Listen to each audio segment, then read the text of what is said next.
How did the greatest champion in UFC history become the fighter Dana White couldn't wait to get rid of? 13 consecutive title defenses, more than John Jones, more than Anderson Silva, more than anyone who ever stepped foot in that octagon. Demetrious Johnson wasn't just dominant, he was a master of every aspect of mixed martial arts. Flawless footwork, clinical submissions, perfect timing. They called him unbeatable, untouchable, technically perfect.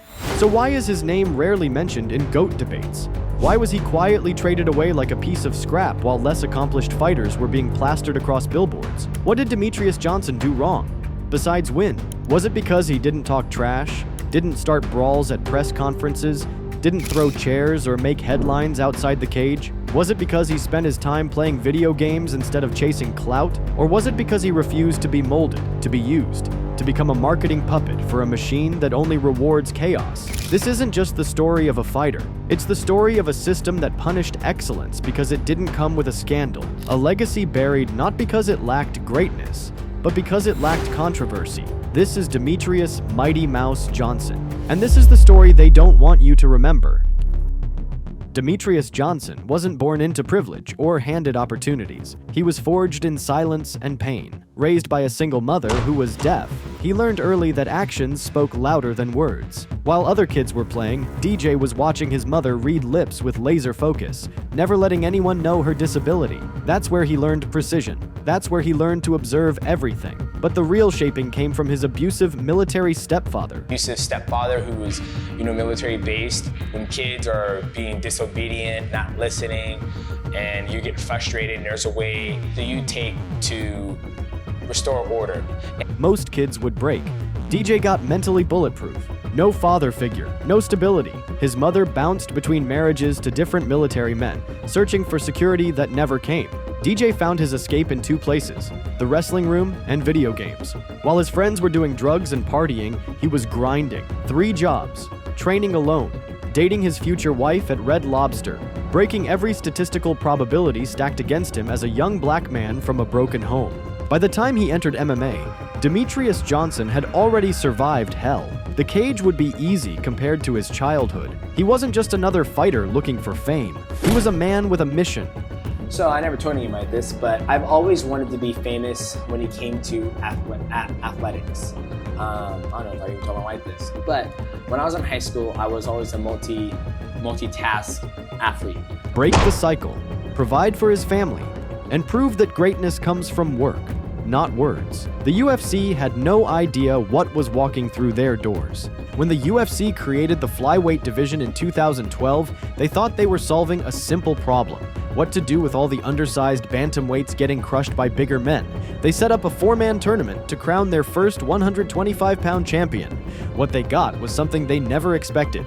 Possibly the greatest of all time. I always say Mighty Mouse, because Mighty Mouse would do things where you're like, what the fuck did he just do? Demetrious Johnson didn't just win that tournament. He dissected Ian McCall in the semifinals, then naked choke to claim the inaugural belt.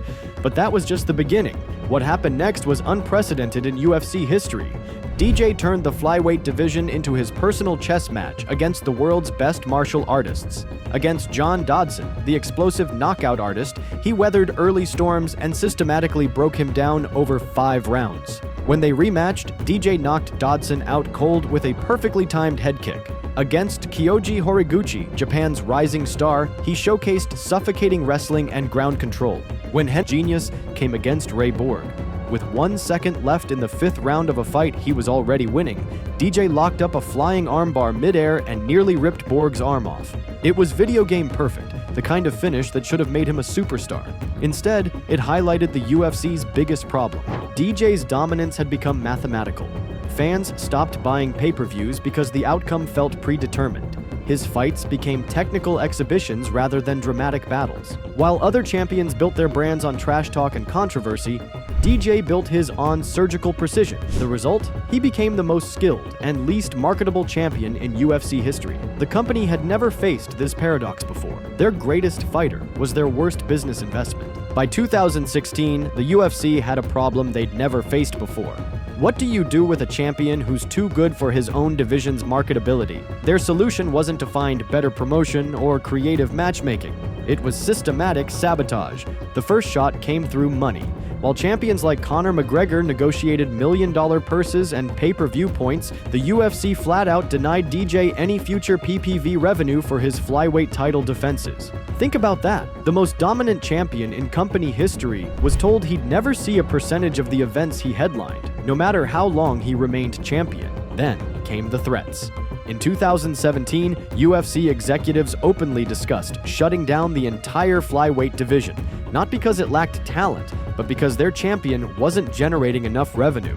Dana White went on record saying they'd been talking about eliminating the weight class for 3 years. DJ's response was to release a 2,000-word open letter detailing how the company had systematically failed to promote him or his division. The breaking point came with the TJ Dillashaw ultimatum.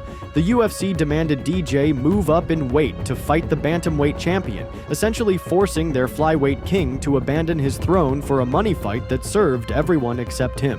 When DJ refused, citing the risks of fighting a larger opponent who might not even make weight, the company painted him as difficult and uncooperative. But the most damaging burial was promotional neglect. While Ronda Rousey appeared on talk shows and Conor McGregor dominated social media, DJ was relegated to Fight Pass prelims and ignored by the marketing machine. The UFC's message was clear: conform to our entertainment model or become invisible. DJ chose his principles, and the company chose to make him disappear. August 4th, 2018, UFC 227 in Los Angeles. After 6 years of dominance, Demetrious Johnson finally tasted defeat. Henry Cejudo caught him with a knee in the first round and edged out a controversial split decision that many believed DJ had won. The judges saw it differently. For the first time since 2011, Mighty Mouse was no longer a champion. Most fighters would have demanded an immediate rematch. Most champions would have used their star power to negotiate a quick path back to the title. DJ did something nobody expected. He asked to leave. In the months following his loss, Johnson approached UFC management with an unprecedented request. He wanted out of his contract, not to retire, not to take a break, but to compete elsewhere. The UFC, who had spent years trying to figure out what to do with their most skilled but least profitable champion, suddenly saw an opportunity. What happened next shocked the MMA world. On October 27, 2018, news broke that would change combat sports history. The first major fighter trade between promotions. Ben Askren, the undefeated welterweight from one championship, would come to the UFC. In exchange, Demetrious Johnson would head to Singapore and one championship. The trade was telling. The UFC was so eager to move on from DJ that they gave him away for a fighter who had never competed in their organization. Askren was 33 years old, hadn't fought in over 2 years, and was moving to a completely different rule set. But he was a welterweight with personality, exactly what the UFC valued over pure skill. For DJ, the trade wasn't exile, it was liberation. He was headed to one championship, Asia's premier fighting organization, where the rules were different. The competition was hungry, and nobody cared about his pay-per-view numbers. In Singapore, he would face fighters who had been dominating Asian markets while the Western world ignored them. The question wasn't whether DJ could succeed in a new organization. It was whether one championship's best could handle the most complete mixed martial artist ever created. Singapore, March 2019. Demetrious Johnson stepped into the one championship cage for the first time, facing Yuya Wakamatsu in front of a crowd that had never seen him fight live. The Japanese veteran was tough, experienced, and hungry to make a name by beating the former UFC king. DJ submitted him in the second round with a guillotine choke, but this was just the appetizer. One championship wasn't going to hand DJ a title shot based on his UFC resume. They had something better. The One Flyweight World Grand Prix. 8 of the best 135-pound fighters in the world, tournament-style elimination, with the winner earning a shot at longtime champion Adriano Moraes. DJ would have to prove he belonged in Asia the hard way. The tournament was a meat grinder. Danny Kingad, a Filipino striker with devastating power. Tatsumitsu Wada, a Japanese grappler with suffocating ground control.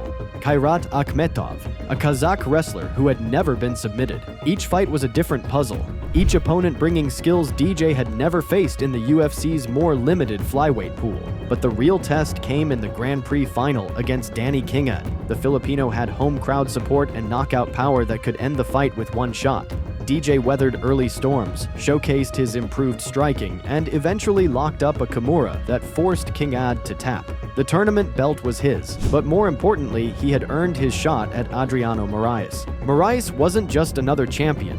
The Brazilian had held the one flyweight title for 8 years, defending it against every legitimate contender the promotion could find. He was a finishing machine with 11 submissions and devastating knees in the clinch. Where DJ had dominated a relatively new UFC division, Moraes had ruled an established kingdom in Asia's most competitive fighting scene. April 7th, 2021, won on TNT1, the moment DJ had been building toward since leaving the UFC. But sometimes the script doesn't go as planned. In the second round, as DJ pressed forward looking to clinch, Moraes timed a perfect knee that caught him flush on the chin. For the first time in his career, Demetrious Johnson was knocked unconscious. The most durable fighter in MMA history lay motionless on the canvas, while Adriano Moraes celebrated above him. The Eastern Proving Ground had delivered its verdict, and it wasn't what anyone expected. The knockout against Moraes wasn't just a loss.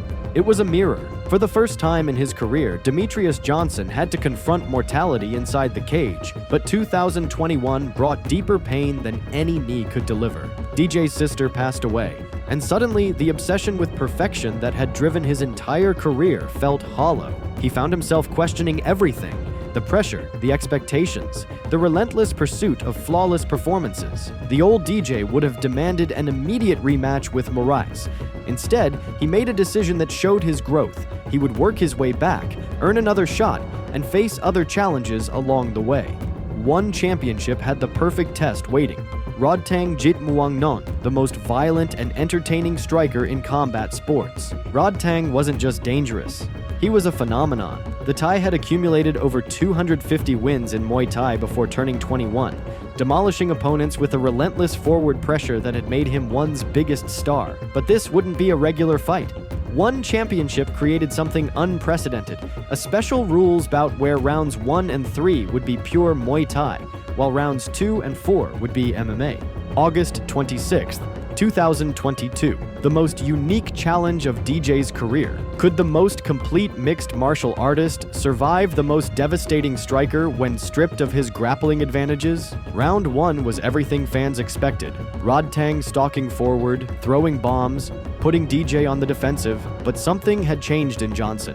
The desperation to be perfect was gone, replaced by the wisdom to be patient. When round 2 switched to MMA rules, DJ showed why he was still the most dangerous grappler at 135 pounds. He took Rodtang down, transitioned to back control, and locked up a rear naked choke that put the Thai superstar to sleep. It wasn't just a victory, it was a statement. The new DJ was more dangerous than the old one because he had stopped fighting to prove his perfection and started fighting to express his completeness. But the real test still waited. Adriano Moraes was watching from the audience that night, knowing their rematch was inevitable. DJ had shown he could adapt, evolve, and overcome adversity. The question was whether he could do it against the man who had ended his aura of invincibility. May 5th, 2023, Singapore Indoor Stadium. The rematch, 2 years in the making. Adriano Moraes, the man who had knocked out the seemingly indestructible Demetrious Johnson, defending his throne against a challenger who had rediscovered his purpose. This wasn't about perfection anymore. It was about proving that true greatness adapts, evolves, and endures. The fight was everything their first encounter wasn't. DJ controlled the pace, mixed his striking with takedowns, and showed the patience of a master who had learned from defeat. When the final bell rang, there was no controversy, no split decision. Unanimous decision victory for Demetrious Johnson. At 36 years old, he was champion again, but more importantly, he was complete. 16 months later, DJ announced his retirement from MMA with a record of 25-4-1. But the numbers don't capture what he really accomplished. He proved that you can be the greatest without selling your soul. That respect matters more than revenue. That true champions aren't defined by how they win, but by how they handle loss and come back stronger. The UFC tried to erase him from history, calling him boring, unmarketable, a problem to be solved. Instead, DJ wrote his own ending as one championship's first Hall of Fame inductee, a father who showed his kids that integrity never goes out of style, and the most complete martial artist who ever lived. While other fighters argue about who's the GOAT on social media, Mighty Mouse is at home playing video games with his children and competing in jiu-jitsu tournaments. Still humble, still perfect where it matters, still the fighter they couldn't break.